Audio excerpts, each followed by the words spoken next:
হাই everyone, happy independence day. আৰু আজি হ'ল আমাৰ ভাৰত স্বাধীনৰ দিন। 1947 চনৰ 15 আগষ্টৰ দিনা আমাৰ ভাৰত স্বাধীন হৈছিলে আৰু আজি 78তম ভাৰত স্বাধীনৰ দিন।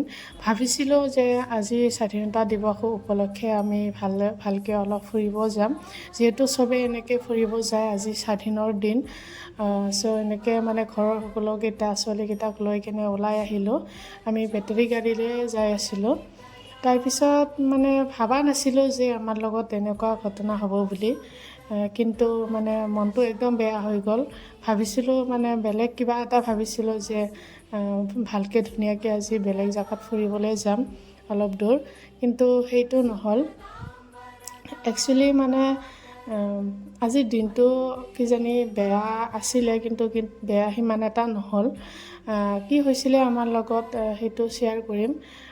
যিহেতু মানে আমি গাঁৱলীয়া হয়, গাঁৱলীয়াৰ যোনটো প্ৰকৃতি, যোনটো পৰিৱেশ, সেইটো পৰিৱেশটো আপোনালোকৰ লগত ধুনীয়াকৈ শ্বেয়াৰ কৰিম বুলি ভাবিছিলোঁ, কিন্তু সেইটো নহ'ল। যিয়ে নহওক, একচুৱেলি আজি ৰ'দ দিছিলে, বহুত গৰম দিছিলে আৰু আমি ৰাস্তাত ওলাই আহি কেনে মানে মন্দিৰ এটা সন্মুখতে দোকান এখন আছে, সেই দোকানৰ পৰা মানে দোকানখন বন্ধ আছিলে আৰু এডাল সাপ ওলাই আহিছে। সেই বন্ধ দোকানৰ মানে চাদৰৰ তলেদি এডাল সাপ ওলাই আহি আছে, মস্ত ডাঙৰ সাপডাল। মই প্ৰথমতে মোৰ চকুত মই দেখা পাইছোঁ। তাৰপাছত মানে সিহঁতক কওঁতে সিহঁতে গাড়ীখন ৰখি কেনে সিহঁতে চাবলৈ গৈছে। মই যোৱা নাই, অলপ দূৰ ৰখি আছিলোঁ মই। তাৰপিছত মানে আহিলোঁ, যিয়ে নহওক অলপ দূৰ আহিকে চাওঁ আৰু এডাল সাপ।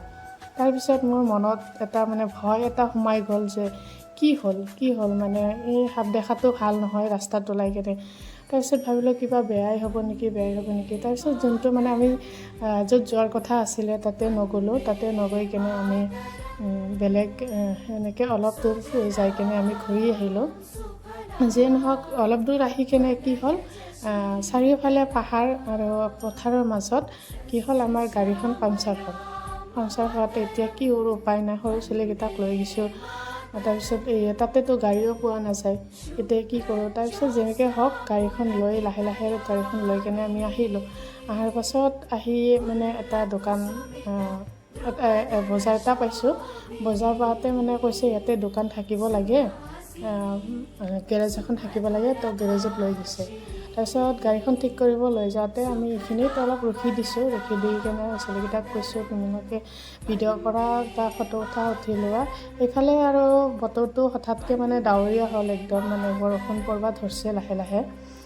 বতাহও দিছে, একদম ধুমুহা নিচিনাকৈ বতাহ বলিছে। তাৰপিছত আমি ভিডিঅ' কৰিলোঁ, ফটোশ্বুট কৰিলোঁ। এনেকৈ অলপ টাইম মানে মনটোত শান্তি দিয়াৰ কাৰণে অলপ টাইম স্পেণ্ড কৰিলোঁ আৰু ইয়াতে। তাৰপিছত ইয়াৰ পাছত আমি ৰেষ্টুৰেণ্ট এখনত ৰখি কেনে মানে চাহ তাহ কিবা কিবি খাই ল'লোঁ, যিহেতু মস্ত ভোক লাগিছিলে। আৰু আমি গাড়ীত উঠি বহিলোঁ। বহাৰ পাছত মানে ইফালে চাওঁ একদম এন্ধাৰ হৈ আহিছে, কেতিয়া মানে ধুমুহা উঠি আহে ঠিক নাই। ইফালে আমি সৰু গাড়ী লৈ গৈছিলোঁ, যিহেতু ভয়ো লাগে, মানে সৰু বাচ্চাও আছে আমাৰ লগত। এইফালে কি হ'ল, আমাৰ ভণ্টিৰ মূৰৰ পৰা বতাহত একদম উৰাই লৈ গ'ল কেবটো। তাৰপিছত গাড়ীখন ৰখাই কেনে মানে কেবটো লৈ আহিলোঁ। লৈ অহাৰ পাছত তাৰপিছত এনেকৈ আমি হাঁহি ধেমালি ফূৰ্তিৰে ঘৰলৈ ভালে উভতি আহিলোঁ আৰু